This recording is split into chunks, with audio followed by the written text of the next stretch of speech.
सुभाष चंद्र बोस 23 जनवरी 1897 18 अगस्त 1945 भारत के स्वतंत्रता संग्राम के अग्रणी तथा सबसे बड़े नेता थे। द्वितीय विश्वयुद्ध के दौरान अंग्रेजों के खिलाफ लड़ने के लिए उन्होंने जापान के सहयोग से आज़ाद हिंद फौज का गठन किया था। उनके द्वारा दिया गया जय हिंद का नारा भारत का राष्ट्रीय नारा बन गया है। सन 1933 से लेकर 1936 तक सुभाष यूरोप में रहे। यूरोप में सुभाष ने अपनी सेहत का ख्याल रखते हुए अपना कार्य बदस्तूर जारी रखा।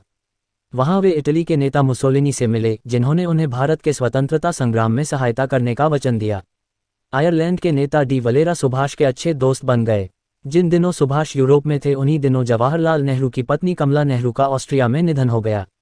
सुभाष ने वहां जाकर जवाहरलाल नेहरू को सांत्वना दी। बाद में सुभाष यूरोप में विट्ठल भाई पटेल से मिले। विट्ठल भाई पटेल के साथ सुभाष ने मंत्रणा की, जिसे पटेल बोस विश्लेषण के नाम से प्रसिद्धि मिली। इस विश्लेषण में उन दोनों ने गांधी के नेतृत्व की जमकर निंदा की। उसके बाद विट्ठल भाई पटेल जब बीमार हो गए तो सुभाष ने उनकी बहुत सेवा की, मगर विट्ठल भाई पटेल नहीं बचे, उनका निधन हो गया।